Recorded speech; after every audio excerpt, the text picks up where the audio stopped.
கும்பராசி, புரட்டாதி நட்சத்திரம், மகர லக்னம். ஸோ உங்களோட ராசி வந்து கும்பராசி, புரட்டாதி நட்சத்திரம், மகர லக்னம். அப்ப நீங்க வந்து தமிழ் ஜோதிட சாஸ்திரத்துக்குள்ள இப்பதான் புதுசா வர்றீங்க அப்படிங்கும்போது வந்து, இந்த ராசி, நட்சத்திரம், லக்கணம் இதெல்லாம் எத பேஸ் பண்ணுது அப்படின்ற ஒரு கேள்வி காமனாவே எல்லாத்துக்கும் இருந்துட்டே இருக்கும். இப்ப புதுசா வந்து ஜோதிட சாஸ்திரங்களுக்கு வர்றவங்களுக்கு வந்து என்ன கேள்வி அப்படின்னா, நமக்கு எதுவும் நடந்துருமா? எதுவும் செஞ்சிருமா? ஏதாவது லக்கியா கிடைச்சிருமா? இல்ல ஏதாவது வந்து நமக்கு சாதகமா அமைஞ்சிருமா? அப்படின்ற ஒரு கேள்வியில தான் நம்ம ஜோதிட சாஸ்திரங்களுக்கு வரும்.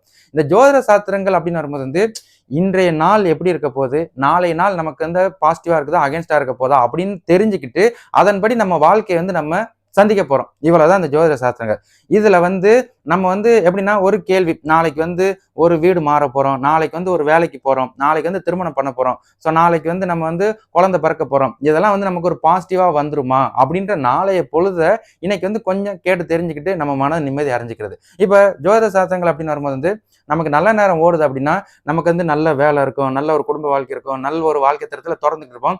எந்த பிரச்சனை வந்தாலும் எனக்கு ஒண்ணும் இல்ல, நான் நல்லா தான் போயிட்டு இருக்கேன் அப்படின்ற மாதிரி நம்ம வந்து டிராவல் பண்ணிருப்போம்.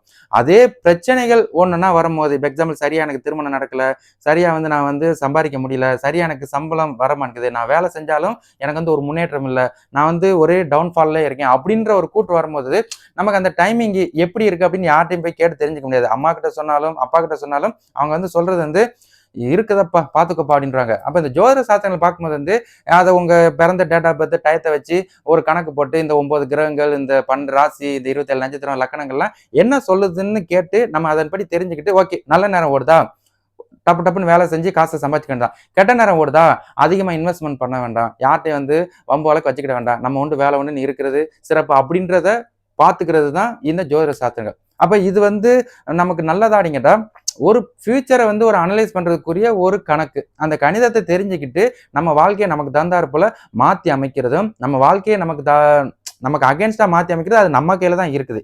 இவ்வளவுதான் இந்த ஜோதிட சாஸ்திரங்கள். இதுல வந்து நமக்கு வந்து பெருசா வருமா அப்படின்னு கேட்டா, நீங்க வந்து வியாபாரம் பெருசா செய்றீங்க, நீங்க பெருசா வேலை செய்றீங்கன்னா, பெருசா வந்து உங்களுக்கு வந்து இன்கம் பேஸஸ் வந்துகிட்டே இருக்கும். அத தக்க வச்சுட்டு அடுத்த கட்டத்துக்கு நீங்க நகரலாம்.